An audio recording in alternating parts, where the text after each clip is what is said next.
So I'm Charity Rowland, and this is Melanie Friedoken, and we're both with Oregon Health and Science University in Portland, Oregon, and we're just part of an international team that developed a new tool based on the International Classification of Functioning.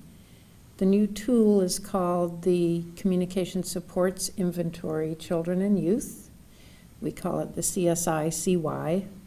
We don't really have very many tools within special education or speech-language pathology that address participation and daily functioning. Most of the assessment tools that we have look at skills. So whether a child or an adult understands language or can produce full sentences or understands the meaning of a symbol or a sign or can spell, that's what we're looking at.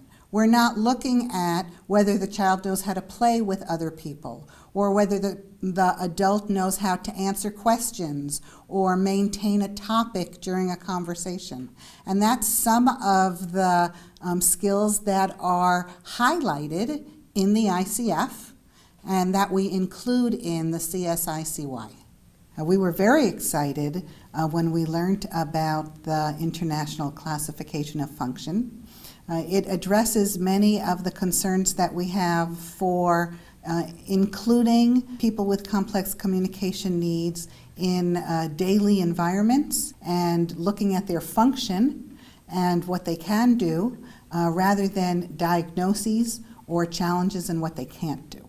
It is a compendium of over 1,600 codes which describe participation factors, activities, body structures and body functions, and personal and environmental factors that together would describe how a person functions. So instead of concentrating on what their diagnosis is, we're asking how well are they able to participate in everyday activities. One of the wonderful things about the items that we identified early on is that the ICF separates speech and communication. So a child or an adult can be described as communicating adequately and not using speech. And we don't really have tools that do that.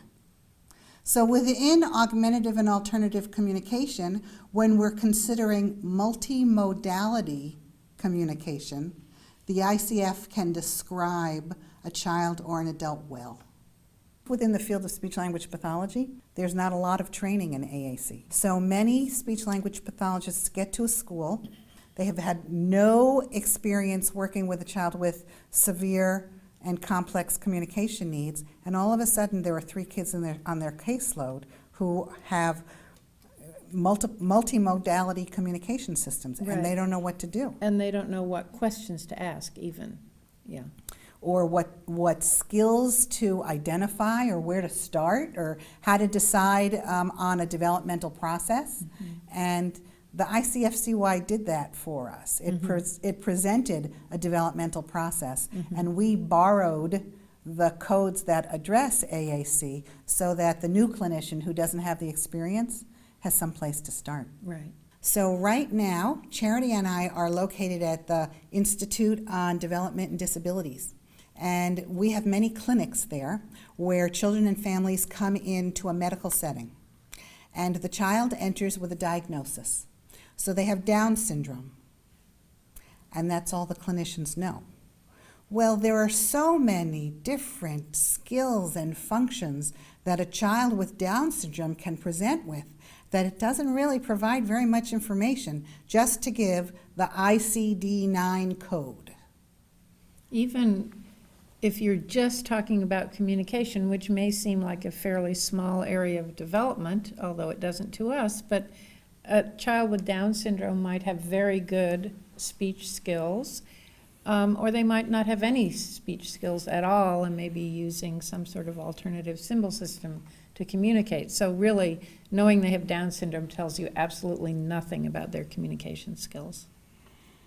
And with this tool, you can understand better what the child is doing and what their level of challenge is. That same information transfers over to the medical setting.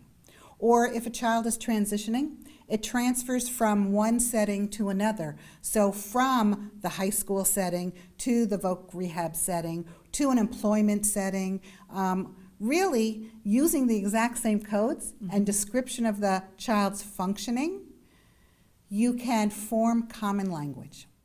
So what the team did was to comb through all the 1,600 plus items on the International Classification of Functioning, and we extracted those that we thought were most pertinent to communication in any way. One of the things that we learned from the people who use these alternative communication systems is that we needed to separate out the skills for AAC from the skills of neurotypical kids.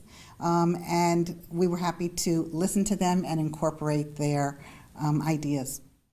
As we formed the tool and came up with the items and the categories, it's tested all along the way. And we talk about two types of validity. We talk about content validity, that the items in the tool should be there, and we talk about construct validity.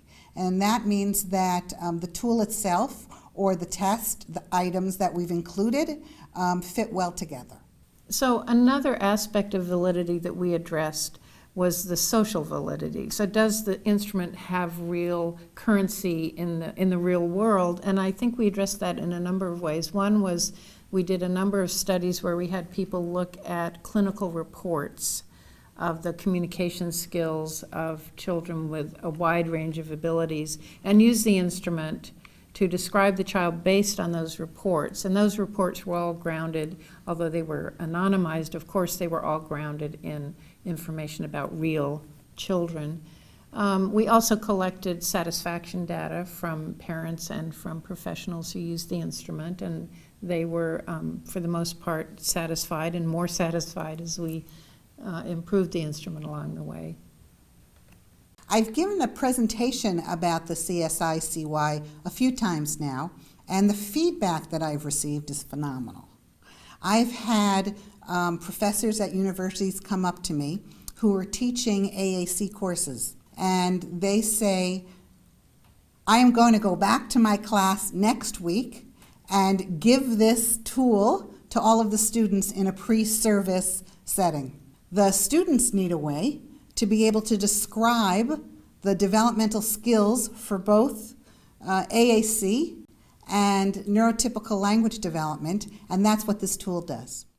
I've had speech pathologists come up to me and say, I have IEP next week, and I didn't know how to describe what the child needs to do. And now I have the exact codes that describe what level the child's at and what they need to work on. And what the CSI-CY does is it provides the content or the individual skills that children and families and educators and clinicians need to talk about together. And one thing the tool works really well for is an objective measure of everyone filling out the CSI-CY and offering a perspective on what everyone sees. And then you actually can talk about the individual skills because they're right in front of you. And because those perspectives may be very, very different legitimately, because of course parents see children under all sorts of different circumstances from their teachers and speech paths. And so this gives them a way to compare in the same language the functional characteristics of that child's communication system. So that kind of information, which is disparate from what the school sees, can come out when both the school, the parent, and different providers fill out the same tool.